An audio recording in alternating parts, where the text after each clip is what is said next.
Iglesia, muy buenos días. Buenos días. ¿Cómo están todos? Bien. Dios los bendiga. Amén. Bienvenidos. Bueno, vamos con la tercera parte de nuestra serie de este bimestre, julio y agosto, que se llama Una sola vía. Y el título del mensaje de hoy, para que lo anotes, es Atesora la palabra de Dios para no pecar contra Él. El Salmo 119:11 dice: En mi corazón he atesorado tu palabra para no pecar contra ti. Hace 8 días estuvimos hablando de atesorar la palabra de Dios con énfasis ¿en dónde? En nuestro corazón, ¿cierto? La importancia de atesorar la palabra de Dios en nuestro corazón, no en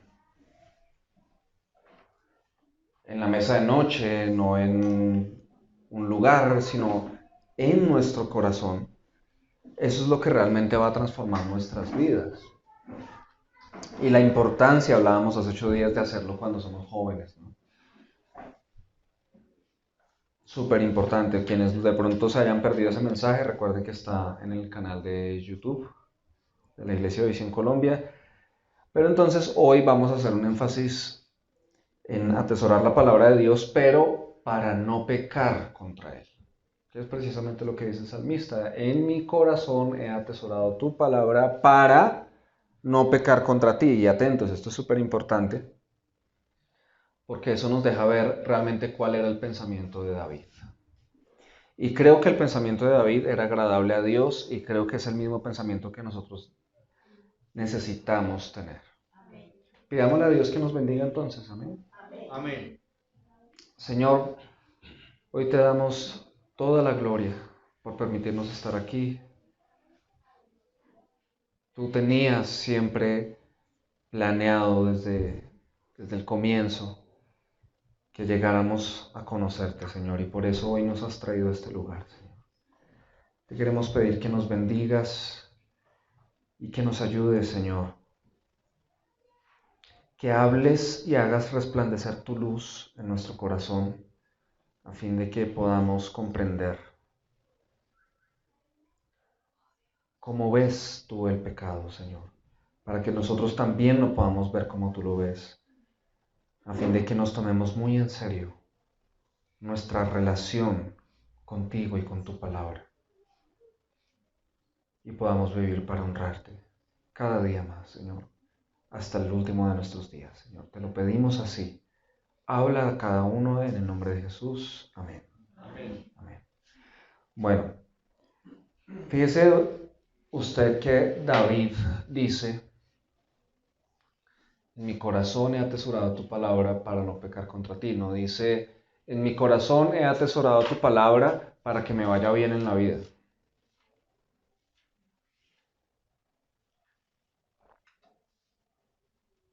Fíjese que no dice: en mi corazón he atesorado tu palabra para no pecar y que después mi vida sea un caos. Como si él de pronto estuviera preocupado por las consecuencias. ¿Les ha pasado a ustedes que a veces ustedes se abstienen de hacer algo malo, pero única y exclusivamente porque no quieren las consecuencias? No, yo esto no lo hago porque, por ejemplo, cuando llega uno de la edad en la que se conoce con muchos jóvenes y de pronto tiene malos amigos y le ofrecen a uno cosas que uno no debe consumir. Y uno dice: no, no, no, yo no voy a hacer eso porque me da miedo. Me da miedo, qué tal yo me quede ahí, ¿cierto? A mí me pasó. Y hubo cosas que sí acepté, hubo cosas que no acepté, y muchas de esas que no acepté fue porque me daba miedo quedarme ahí. O sea, tenía miedo de las consecuencias. Y a veces esa es la única razón por la que nosotros no queremos hacer lo malo. Es decir, estamos tan centrados en nosotros mismos que no queremos que nos pase nada malo. De hecho, nos encantaría hacer un montón de cosas malas, pero sin consecuencias malas. Ojalá yo pudiera hacer lo que quisiera, irme a donde quiera, hacer lo que quiera y que no repercutiera de manera negativa sobre mi vida. Así muchas veces pensamos, pero ese es un pensamiento supremamente centrado en nosotros mismos y lejos de la esencia de las cosas. El rey David sí entendía las cosas. Él decía, en mi corazón he atesorado tu palabra para no pecar contra ti, Dios. ¿Sí? Miren el corazón que él tiene. Ahora, ¿qué corazón puede tener una persona que le gusta hacer lo malo, sabe que está mal e incluso sabe que puede recibir consecuencias malas, pero aún así va y lo hace pensando, no, pero a mí eso no me va a pasar? Yo no voy a recibir estas consecuencias. Y si tú le dices, es que no solo se trata de eso, sino que estás pecando contra Dios, ¿tú crees que le va a importar? ¿Pecar contra Dios? ¿Usted qué me está hablando, cierto? Entre más oscuro es el corazón, entre más duro es el corazón, menos le importa, menos ve la relación entre sus actos y su relación con Dios.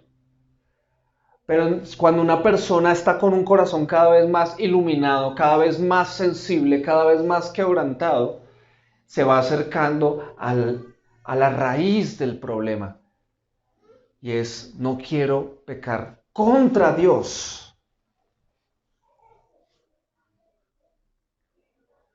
Eso era lo que realmente le importaba a David. No quiero pecar contra ti. No principalmente las consecuencias de su pecado, que sí las hay. Todo pecado, y quiero que sepas esto, todo pecado tiene su precio. Todo pecado tiene su paga, más bien, sus consecuencias. Sea el que sea. Pero no es eso lo que más debería preocuparnos, sino el hecho de deshonrar a Dios, de pecar contra Dios. Ahora, estas palabras nos muestran un poquito más de quién es David. Si se dan cuenta, David es transparente. Él está diciendo, yo estoy expuesto, yo podría pecar. Él nos está mostrando como una persona que no peca. Él nos está mostrando como una persona que el pecado eso es para otros, pero yo soy inmaculado, ¿no? Él dice, en mi corazón es como si dijera, he tenido que atesorar tu palabra en mi corazón, porque si no lo hago, ¿qué voy a hacer? Voy a pecar contra ti, por lo tanto no quiero, no quiero. Si se dan cuenta, él se reconoce como pecador. Él se reconoce como pecador y reconoce la necesidad de atesorar la palabra de Dios en su corazón. No es como los fariseos, por ejemplo. Los fariseos en los tiempos ya del Nuevo Testamento, ¿qué era lo que los caracterizaba a ellos? Ellos se vestían de una manera, caminaban de una manera, tenían unos títulos para que cuando la gente los viera dijeran como, esta gente está tocando el cielo, ¿cierto? Ellos son los más cercanos a Dios. Yo creo que ellos no pecan. O si pecan debe ser por allá con algo tan santo. ¿Sí? Y ellos, como se la pasaban era señalándole los pecados a los demás, pero no miraban los suyos, pues todo el mundo pensaba, no, esta gente es... ¡Wow! Pero era hipocresía. Era hipocresía. Ellos se mostraban así, pero no vivían así. En cambio, el rey David dice, yo necesito esto, porque yo, si no lo hago, voy a terminar pecando. ¿Ves? Él no se muestra fuerte. David no se muestra fuerte. David muestra que su fuerza viene de la palabra de Dios.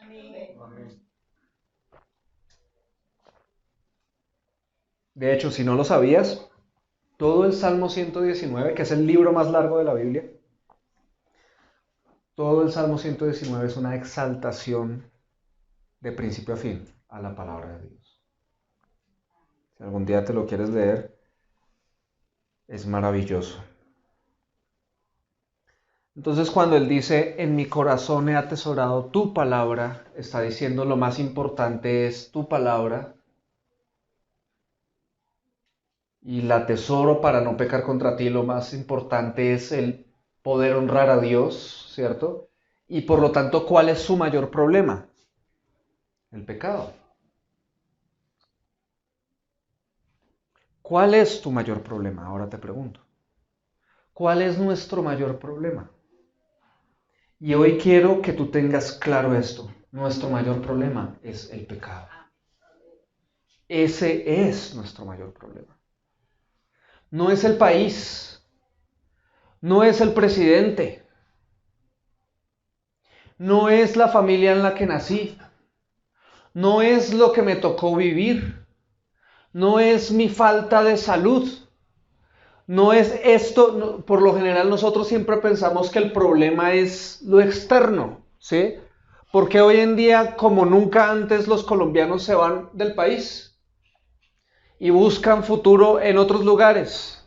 Eso prácticamente ya se volvió mandamiento, ¿cierto? Si tú quieres tener éxito, tienes que vivir afuera. ¿Por qué? Porque hay una mentalidad de que el problema es el país. Entonces, si yo me voy y vivo en otro lado, se me van a solucionar las cosas. Si yo voy y hago esto, se me van a solucionar las cosas, porque pienso que mi problema es otras cosas afuera de mí u otras personas. Pero aquí algo adentro, no. De pronto lo más cercano, mi problema más cercano es que no soy lo suficientemente bonito, pueden pensar algunas personas, ¿sí? Sé que si yo fuera, le puede pasar a las mujeres, sé que si yo fuera una persona más bonita, se me abrirían más puertas. Es que mi problema es este, es que mi problema es que como no me pagaron la universidad, yo no tengo cómo pagarle. Ese es mi problema. No.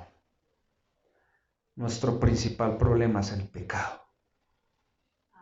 Ese es nuestro principal problema. ¿Sabes por qué? Porque el pecado es el que nos lleva a tomar decisiones contrarias a la voluntad de Dios. Y todo lo que es contrario a la voluntad de Dios nos perjudica. De hecho, si tú te pones a pensar cuáles han sido las peores decisiones que has tomado en tu vida, o cuáles son esas decisiones que si pudieras devolver el tiempo no las tomarías, yo te aseguro, estás pensando en algo pecaminoso.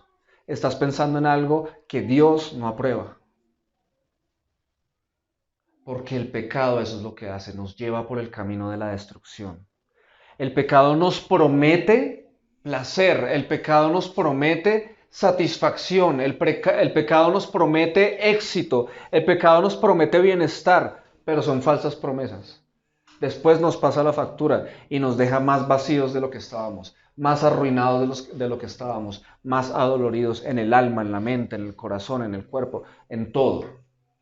El pecado es destrucción. El problema nuestro es el pecado. Pero tal vez tú estés pensando en acciones. Sí, claro, esto, robar, mentir, ser infiel, desleal, avaro, ser tantas cosas. Pero yo quiero que sepas que yo no estoy hablando de pecados. Yo estoy hablando de el pecado. Y eso es diferente. Una cosa es hablar de pecados y otra cosa es hablar de el pecado. Cuando hablamos de pecados, hablamos de acciones pecaminosas, intenciones pecaminosas, pensamientos pecaminosos, pero cuando hablo de el pecado, estoy hablando de la condición que nosotros tenemos como seres humanos caídos, es decir, nuestra naturaleza pecaminosa, y todos nacemos con ella, todos nacemos pecadores. Desde Adán y Eva, el pecado está en todos nosotros. ¿A qué me estoy refiriendo? A que en nosotros mora una especie de tendencia, inclinación a irnos en contra de Dios. Dile a un joven, entonces, ¿qué vamos a hacer este viernes? ¿Rumba o vamos a ir a la iglesia? ¿Qué les llama más la atención? Pues la rumba, ¿cierto? Pero eso no son solo los jóvenes. ¿Por qué tenemos familiares adultos que no están aquí y nosotros sí? Porque hay algo que lo consideran más importante. Y eso es por la naturaleza pecaminosa que hay en nosotros. Algo nos jala a pensar que es más importante. En el joven es la fiesta. En el joven es el novio, la novia, los amigos, cositas así. Pero ya en el adulto es el trabajo, la plata, los problemas, es que hay que hacer, ¿sí? Las ambiciones, la profesión, en fin. Pero siempre buscamos la manera de decir no, no, no. Y yo sé que aquí nadie se puede levantar y decir, yo nunca he sido así. Yo soy súper espiritual. Yo siempre he buscado a Dios. De hecho, Él se me escondía y lo encontré. Nadie, nadie, nadie va a poder decir eso jamás. Todo lo contrario, vamos a decir, sí, como que yo le he querido dar la espalda a Dios. Así siempre hayas creído en Él. Así hayas acudido a Él. Por lo general, ¿cuándo acudes? Cuando estás en problemas. Estás pasando por una situación difícil y ahí sí, ay Dios mío, pero se te acabó esa situación difícil y gracias, me voy, sigo con mi vida, nos vemos en la próxima. Ese es nuestro problema, nuestra tendencia a buscar nuestra propia voluntad, nuestros propios planes y no los planes de Dios y no la voluntad de Dios.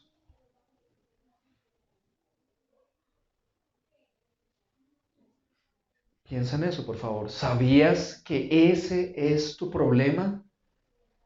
¿Que te la pasas buscando tus propios planes, tu propia voluntad?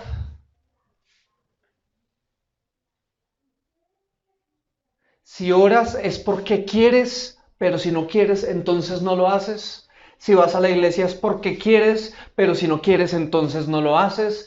Si haces esto, vas a estudiar esta carrera porque es la que tú quieres, te vas a casar con esta persona porque es la que te gusta, vas a tomar estas decisiones porque tú quieres. ¿Y cuándo te has detenido a decir, ¿y qué quieres tú, Dios mío?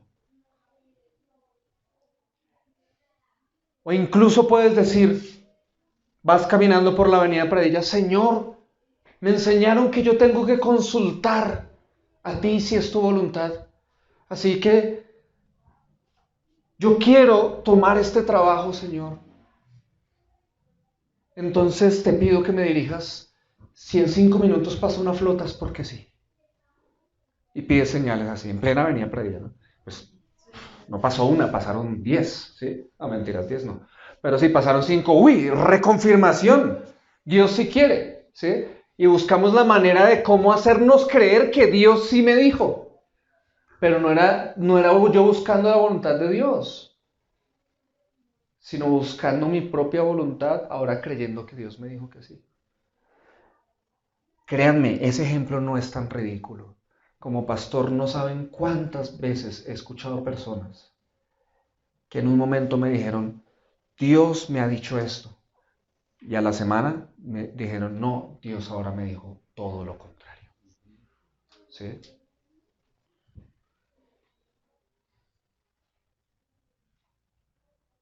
Entonces nosotros, ¿qué pasa? Que tenemos a un Dios y ahora sabemos que ese Dios es dueño de nuestra vida y tenemos un montón de decisiones que tomar, un montón de deseos, un montón de sueños y queremos que Dios nos apruebe todo, ¿cierto? Y empezamos a decir, ¿en qué Dios crees tú? Yo les voy a hacer una pregunta y en esto les pido que piensen muy atentos. ¿Ustedes sabían que muy posiblemente entre los que estamos aquí, que no somos demasiados, tal vez creemos en diferentes dioses? Y eso que estamos en una iglesia cristiana. En otras palabras, muy posiblemente el Dios de Oscar es diferente al Dios de Leo. Y es diferente al Dios de María y al Dios de Laura. ¿Saben por qué? ¿Saben por qué me atrevo a decir eso? Aunque somos cristianos y decimos que tenemos un solo Dios, el creador de los cielos y la tierra, el de la Biblia. ¿Por qué digo que es diferente? Porque todos nosotros buscamos creer en un Dios que nos guste. Todos nosotros buscamos creer en un Dios que nos dé lo que nosotros queremos. Todos buscamos creer en un Dios que nos apruebe lo que nosotros queremos.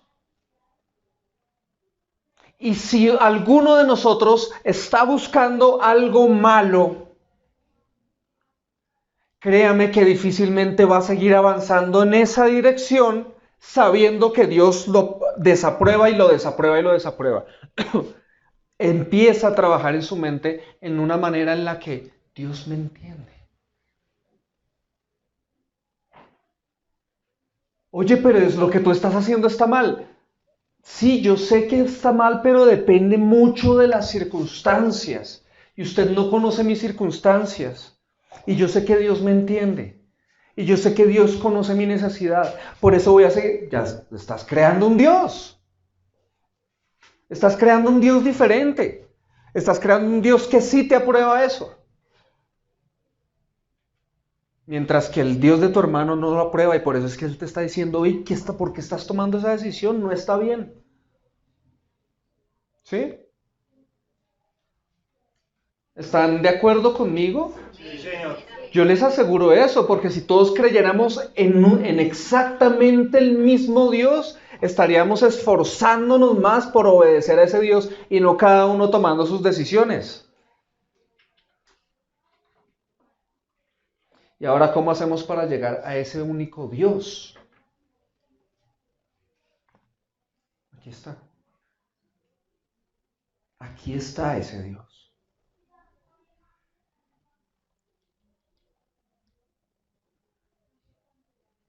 Es irónico, pero ustedes saben que incluso los sicarios en este país le piden a Dios la bendición para que tengan éxito en el crimen que van a cometer. Yo les digo, ¿ese es el Dios de la Biblia? Cuando tenemos políticos corruptos que invocan a Dios pero roban, ¿ustedes creen que ese es el Dios de la Biblia? Y si ustedes se acercan a esos políticos y les dicen, ustedes son unos corruptos, Dios no está con ustedes, ¿ustedes creen que ellos van a decir, ay, sí, yo sé que Dios no está conmigo? No, ellos van a decir, no me juzgue.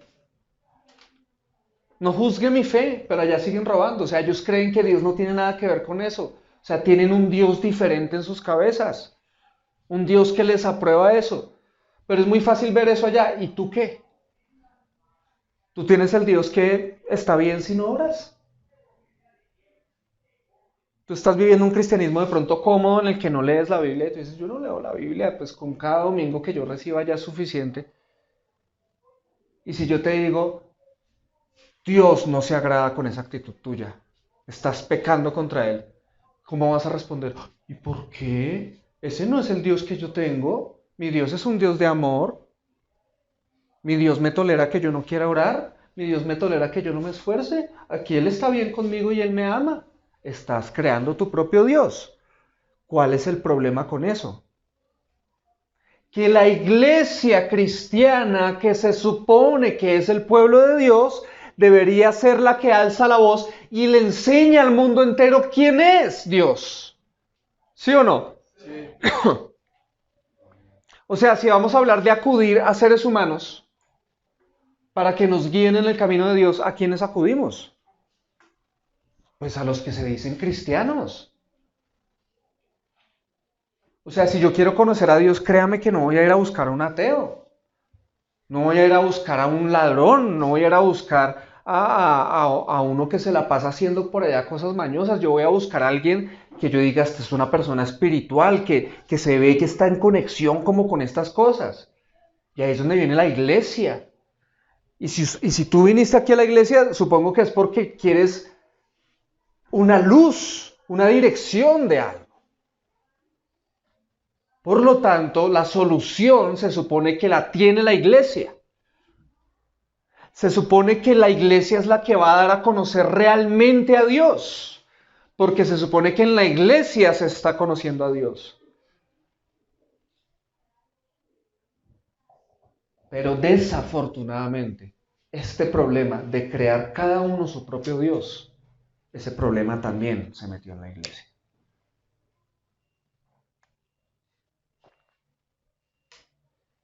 Y es un problema que ha sucedido desde muchísimos años atrás, incluso en los tiempos en los que la iglesia no existía, sino solo Israel, como pueblo escogido de Dios, en los tiempos del profeta Jeremías, Israel se estaba corrompiendo de una manera terrible.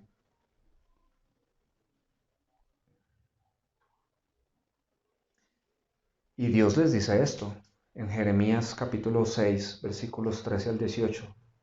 Atentos, porque aquí estamos hablando del pueblo que se supone que conoce a Dios. Y mira lo que dice. Desde el menos importante hasta el más importante, sus vidas están dominadas por la avaricia. Desde los profetas hasta los sacerdotes, todos son unos farsantes. Ofrecen curas superficiales para la herida mortal de mi pueblo. Dan garantías de paz cuando no hay paz. ¿Se avergüenzan de sus actos repugnantes? De ninguna manera. Ni siquiera saben lo que es sonrojarse. Por lo tanto, estarán entre los caídos en la matanza. Serán derribados cuando los castigue, dice el Señor. Versículo 16. Esto dice el Señor. Deténganse en el cruce y miren a su alrededor. Pregunten por el camino antiguo, el camino justo, y anden en él. Vayan por esa senda y encontrarán descanso para el alma. Pero ustedes responden, no, ese no es el camino que queremos. Puse centinelas sobre ustedes que dijeron, estén atentos al sonido de la alarma. Pero ustedes respondieron, no, no prestaremos atención. En este texto que acabamos de leer hay por lo menos 5 cosas supremamente importantes. Vuelvo y les pongo el contexto. Son los tiempos del Antiguo Testamento. La iglesia no existía, Jesús no había venido. Pero existía Israel y Israel ya tenía toda una historia con Dios. Ya tenían la ley, ya era el tiempo de los reyes, ya existía el reino de Judá, el reino de Israel.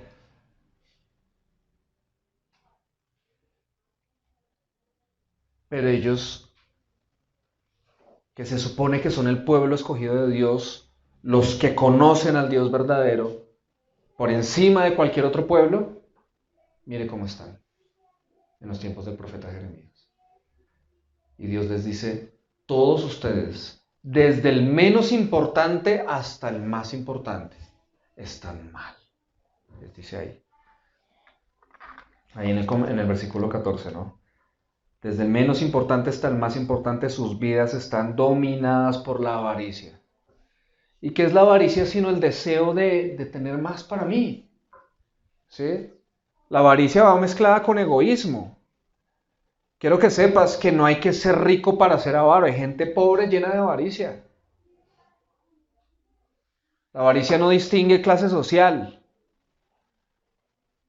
Sencillamente el avaro es el que se la pasa pensando en sí mismo y cómo logro más yo, cómo obtengo más yo, mi profesión, mis sueños, mi matrimonio, mi felicidad, mi salud, mi satisfacción, mi admiración, todo yo, eso es avaricia. Eso es avaricia.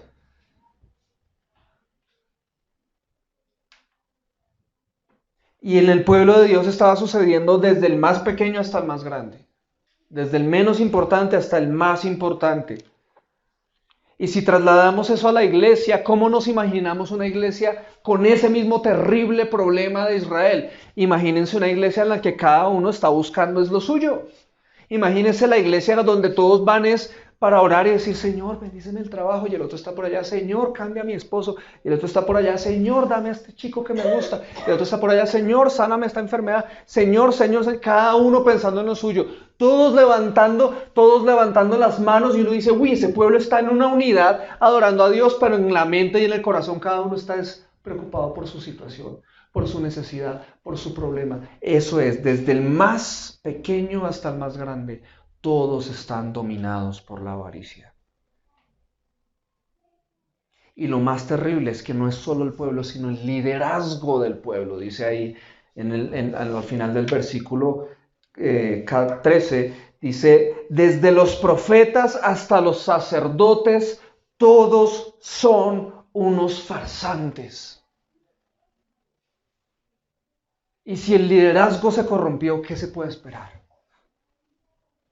Si los que guían son farsantes, ¿qué se puede esperar? Es un caos, hermanos. Ahora, traigámoslo a los tiempos actuales. ¿Qué se puede esperar si el mismo liderazgo de la iglesia está preocupado por sus propias cosas? ¿Qué se puede esperar cuando los que Dios ha puesto para guiar a los demás no piensan en los demás, sino en sí mismos? O de pronto están liderando con las motivaciones equivocadas. Uy, es que ahora soy líder de la iglesia y ahora camino así. Hola, soy tu líder, ¿sí? Bueno, eso acá no pasa. Pero no necesitamos de pronto aparentar eso. Sencillamente estamos ahí con motivaciones equivocadas. No, yo un líder no quería ser, a mí me pusieron, ¿sí? O estoy ahí, pero no amo a la iglesia, no me interesa la iglesia. Primero yo, segundo yo, tercero yo, cuarto yo y allá, así después, algún día la iglesia.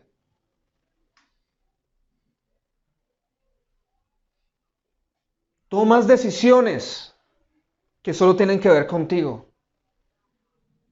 Y no te importa si eso tiene que ver con tu liderazgo. Y no te importa si eso tiene que ver con la iglesia, si eso puede perjudicar a la iglesia. No te importa. Desde los profetas hasta los sacerdotes, todos son unos farsantes. Y eso también cómo se puede ver en los tiempos de hoy. Cuando yo como líder, y quiero que sepan que esta es una tentación que nosotros los líderes a veces tenemos. Queremos que la iglesia crezca, ¿sí o no? ¿Ustedes creen que yo me siento feliz con ver sillas vacías acá? No. Yo quisiera verlas todas llenas. Y no solo quisiera verlas llenas, yo quisiera ver que está llegando tanta gente que ya no sabemos dónde acomodarla, entonces nos toca abrir un segundo servicio o después correr paredes, ampliarnos. Yo quiero eso. Yo imagino que ustedes también, ¿cierto? ¿Pero por qué? Porque eso es un índice de éxito para mí. ¿Podría yo tener esa tentación en mi corazón? De algún día sacar pecho y decir, mire la iglesia que levanté, ¿cierto? Con mi equipo. Pero si esa tentación es real en mi corazón, ¿sabe yo que muy posiblemente voy a empezar a pensar? Venga, ¿cómo hacemos para que se queden? ¿Sí? ¿Cómo hacemos para que les guste estar aquí? ¿Será que es que yo estoy predicando palabra muy dura, anticuada? ¿Qué mensaje debería darles para que ellos se sientan a gusto? ¿Ustedes creen que eso no pasa por la cabeza de uno? Eso pasa por la cabeza de uno, porque uno quiere agradar a los demás. Y por esa razón, muchas veces, no quiero decir que sea la única, pero por esa razón es que muchas veces la gente se va a iglesias donde les predican lo que ellos quieren oír. Yo podría, en vez de estar hablando acá del pecado y de lo terrible que es el pecado y lo egoístas que somos los seres humanos, yo podría estar diciendo, Dios me está mostrando. Aquí hay alguien que tiene un sueño grande y que lo quiere cumplir este año. Dios le está diciendo, te lo voy a dar. ¡Ay, eso soy yo, amén! ¿Sí? Y nos emocionamos. Mire, yo puedo cumplir acá función de horóscopo y decir palabras que como que le cuadren a todos y salgan acá re emocionados diciendo, uy, Dios me dio una palabra tremenda, voy a invitar gente a que venga a la iglesia porque acá se nos crece la iglesia. ¿Sí? ¿Por qué? Porque es muy chévere estar donde me dicen lo que yo quiero oír. Eso motiva.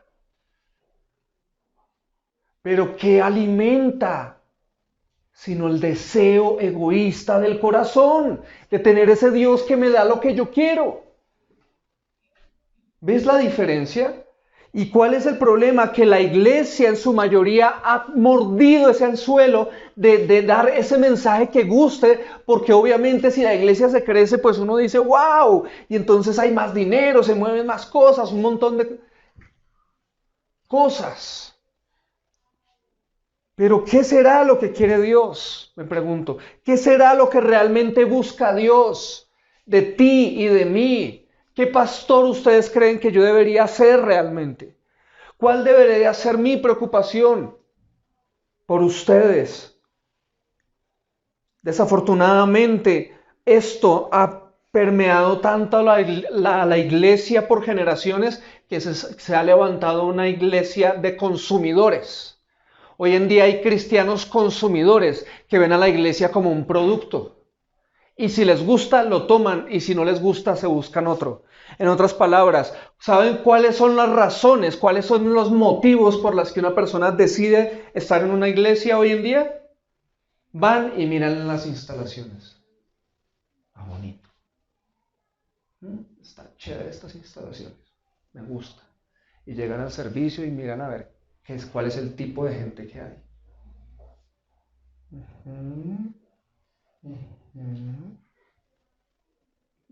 La gente está como chévere. Me gusta el tipo de gente que viene acá. O si eres un joven adolescente, vas y miras si hay chicas bonitas. Sí, esta iglesia está como... Hay rating, ¿sí? Hay rating aquí, sí. Y después empieza la alabanza, la música, y entonces estás mirando si la música te gusta. ¿Sí? Si cantan bonito, si tocan chévere. Está como bueno. Después miras qué tan largo es el servicio, ¿no? Que hay que salir a almorzar, ¿no? Y después escuchas al predicador a ver qué tanto te anima, te motiva la palabra. Y después dices, me gustó esta iglesia, me voy a quedar ahí. Y si salió de pronto que no te gustó la música, que no te gustó que el predicador como hacía, que viste que la gente como que era muy diferente a ti, eso, entonces dices, no, esa no es la iglesia. Dios puso en mí un sentir. No es la iglesia, no es la iglesia. Y vas y buscas otra. Yo les pregunto, ¿ustedes creen que esas son las razones correctas? O sea, ¿son importantes? Puede que sí. Si yo soy músico y si yo me voy a una iglesia donde cantan por fo sospechoso, yo no me voy a sentir a gusto que haya un grupo de alabanza donde no le pegan ni a una nota porque mis oídos musicales me dicen, no, sí. Pero yo tengo que reconocer que ese no es un motivo para decidir quedarme o irme de la iglesia. Porque si yo soy el músico, ¿qué tal si yo puedo ayudar a crecer a esa iglesia de alguna forma? En vez de estar pensando, es que a mí no me gusta, me voy donde me gusta. ¿Sí? Entonces, ¿crees que realmente esas son las razones de peso? Mirar esas cosas, tratar a la iglesia como un producto, y si me queda, entonces lo tomo, y si no me queda, lo cambio. Pregúntense en su corazón, ¿es eso lo que debemos buscar? ¿O no deberíamos buscar más bien una iglesia donde yo pueda conocer a Dios, conocer su voluntad y donde me enseñen a seguirlo y a vivir para Él? Se supone que eso es. Eso sí debería ser. Eso sí debería ser. Ese es el tipo de iglesia que nosotros debemos ser. Y ese debería ser el tipo de iglesia que la gente debería buscar. Entonces es muy duro cuando dice ahí el versículo 14 acerca del liderazgo. Mire lo que hacen ellos. Ofrecen curas superficiales para la herida mortal de mi pueblo. Dan garantías de paz cuando no hay paz. Ese es un liderazgo que le está dando a su pueblo lo que les gusta oír. Les dice, hay paz, pero no hay paz. Y les da una cura superficial. Ellos se están muriendo de cáncer y Él les está poniendo curitas en la piel. Les dice, ya vas a mejorar. Tiene cáncer y Él le está poniendo curitas. ¿Tú quieres tener esa clase de liderazgo, hermano? ¿Tú quieres tener en tu iglesia líderes que de pronto tú no puedes ver algo que está mal en tu vida y quieres tener líderes que no te lo digan? ¿Quieres tener líderes que se queden callados si ven que algo no está bien en ti? Es incómodo cuando alguien me dice, hey, esto no está bien en tu vida. Pero hermanos, es necesario. ¿O no? Es necesario. Es necesario.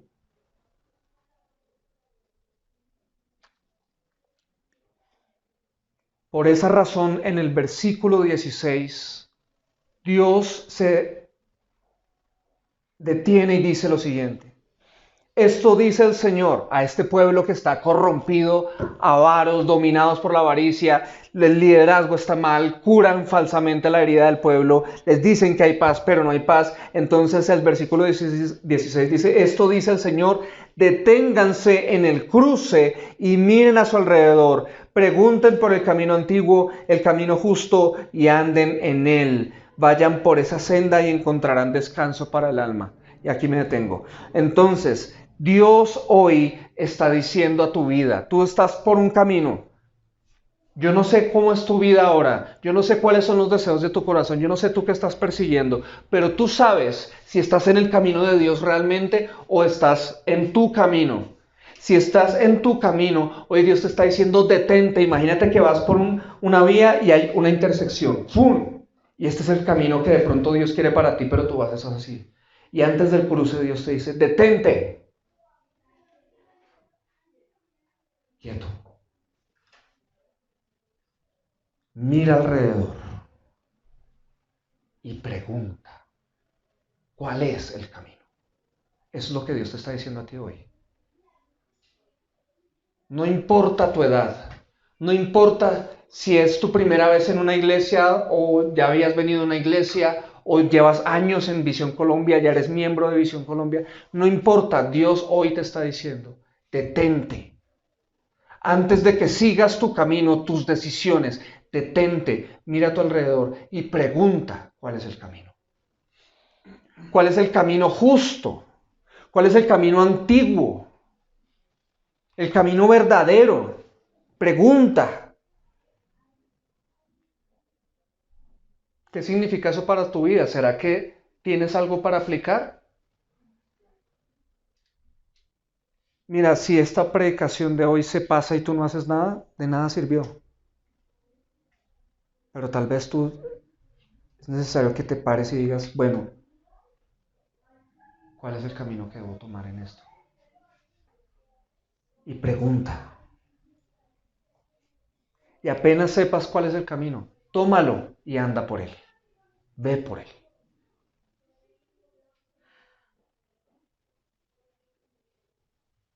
¿Qué pasa si lo haces?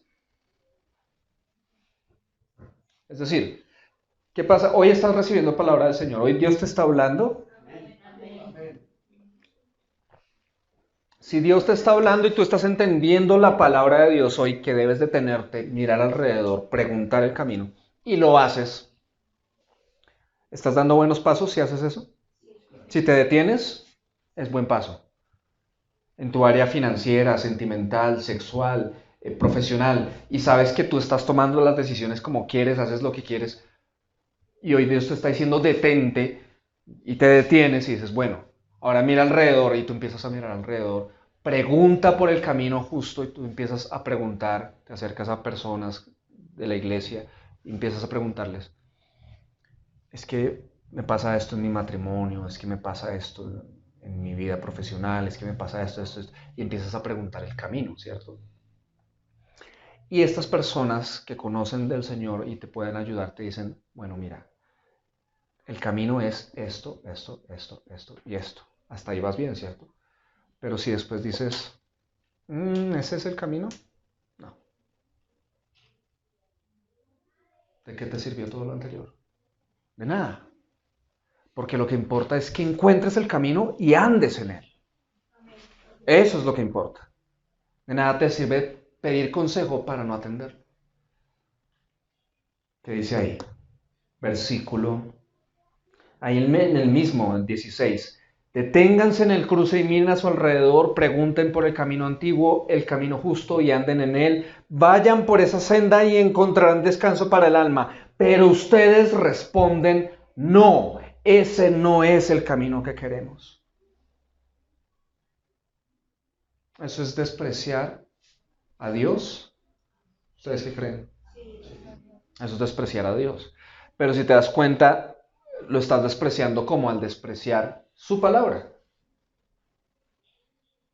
En otras palabras, cuando tú desprecias la palabra de Dios, desprecias a Dios mismo.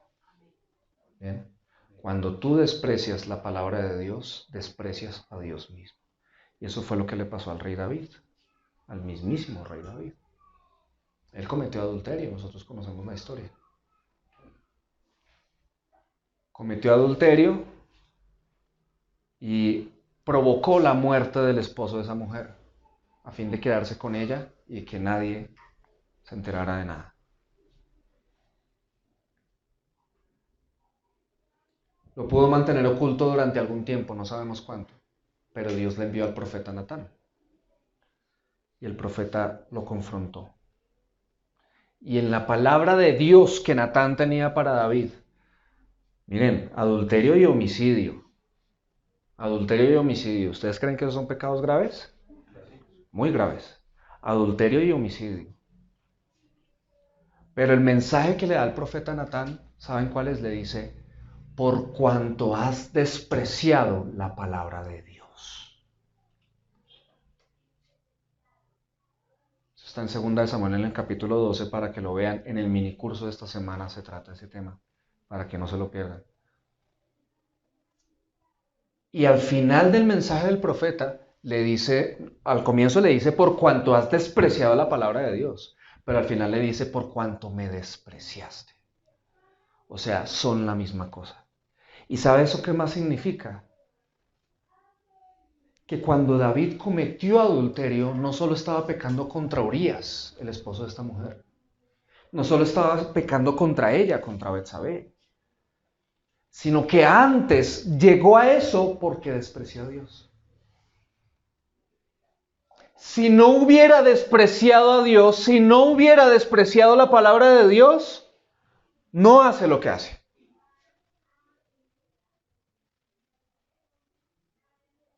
Por lo tanto, ¿contra quién pecó primero? Contra Dios. Cuando él es confrontado contra Natán, por parte de Natán, y reconoce su error, él no dice, la embarré. No. Él no dice, cometí adulterio. No. Él no dice, cometí homicidio. No, él dice, he pecado contra Dios.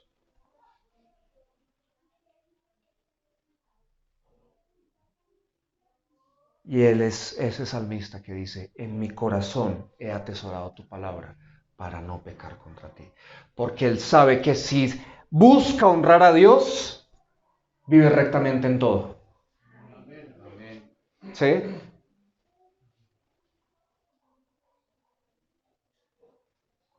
Y si peca en algo es porque primero pecó contra Dios.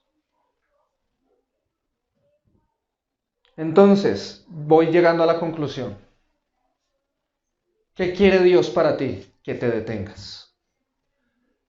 Si tú quieres salir hoy de este lugar diciendo Dios me habló, quiero que sepas que lo primero que Dios está diciendo es que si hay algún área en tu vida donde tú estás haciendo solo tu voluntad, hoy te dice detente y pregunta por el camino. Y quiero que sepas esto. El camino en esa área específica, ¿sabes quién es? Jesús. Porque Él dijo, yo soy el camino, la verdad y la vida. En tu vida financiera, en tu vida espiritual, en tu vida emocional, en tu vida mental, en todas las áreas de tu vida, el camino es Jesús. Y es Él quien te va a guiar a hacer la voluntad del Padre en esa área o en esas áreas. Y quiero que sepas esto. Él acá en el versículo 14, si ustedes se dan cuenta cuando dice, en el 16, perdón, cuando dice lo de busquen el camino justo y anden en él, vayan por esa senda y encontrarán descanso para el alma. ¿Les suenan esas palabras? Le encontrarán descanso para el alma. Jesús, años después, dijo lo siguiente. Imítenme a mí, que soy manso y humilde de corazón, y hallarán descanso para su alma. Y hallarán descanso para su alma. ¿Sí? Y en otra ocasión dijo, vengan a mí los que están cansados y cargados, y yo los haré descansar. Dios mío, ayúdanos. Ayúdanos porque hay áreas donde tenemos ansiedad de cosas.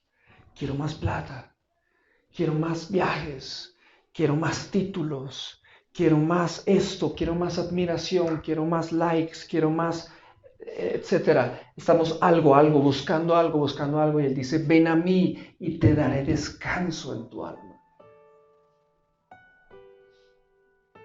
Los vicios que tenemos, yo sé muy bien que solo en la medida que creamos en Cristo, Él nos dará descanso y dejaremos de andar pensando que es eso lo que necesitamos. Porque no es eso lo que necesitamos. Porque eso, tú ya lo sabes, ¿te ha dado descanso para el alma? No. Esos vicios, esas adicciones, ¿te han dado descanso para el alma? No. Te prometen descanso. Pero a la larga terminas otra vez así, como que esclavizado.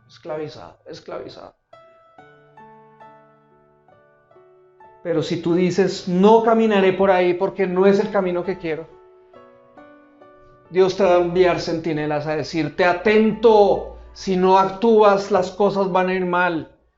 Escucha el sonido de la alarma y si tú respondes no escuchar el sonido de la alarma, estarás pecando contra Dios y eso le duele al Señor. Y eso fue lo que hizo Israel una y otra vez con él. Hasta que Jesús mismo se hizo hombre. Y vino Él, Dios hecho hombre, a decirles la verdad a los israelitas. Y aún así, no lo escucharon. No lo siguieron. Y por eso es que Jesús, antes de entrar a Jerusalén por última vez, me lo imagino llorando. Diciendo, Jerusalén, Jerusalén, la que mata a los profetas que Dios le envía.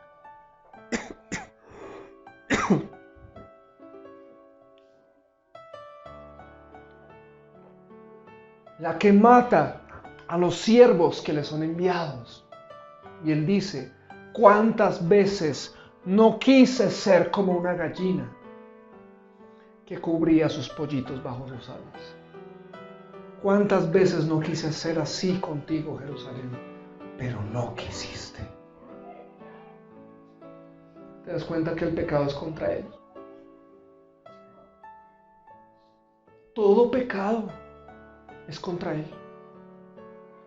Todo pecado que nosotros cometemos es una manera de decirle y lo herimos a él. ¿Y cuál es el deseo del corazón de Dios, hermanos? Deuteronomio 5:29. Este es el deseo de Dios para ti. Si cambiaras la palabra aquí, ellos, por tu nombre. Oh, sí, Juan Manuel. Oh, sí, Luis. Pon tu nombre ahí. Oh, si ellos tuvieran tal corazón que me temieran y guardaran siempre todos mis mandamientos, para que les fuera bien a ellos y a sus hijos para siempre. Eso es lo que Él quiere.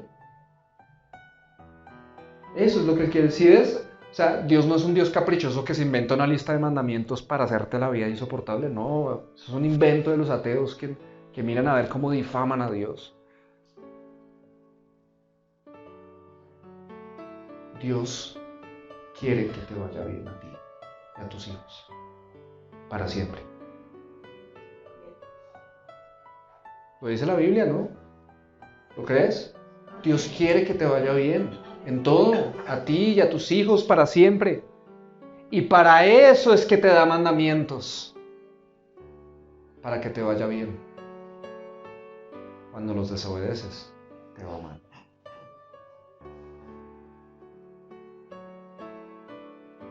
Pero Él quiere que tengas ese tipo de corazón, que le tema a Él y que guarde los mandamientos.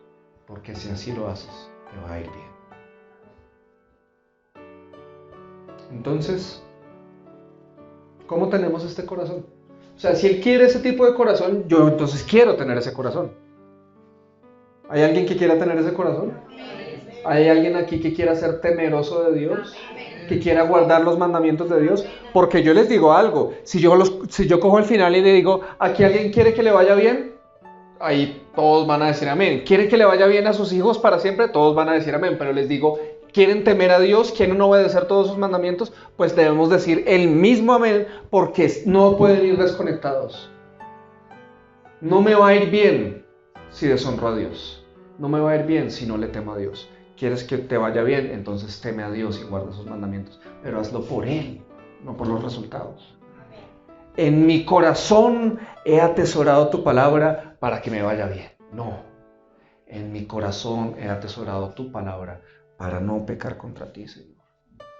Porque así como a ti te importa que a mí me vaya bien, Señor, yo quiero que a mí me importe tu corazón. Yo quiero que a mí me importe tu honra, tu gloria. Que tu nombre sea exaltado.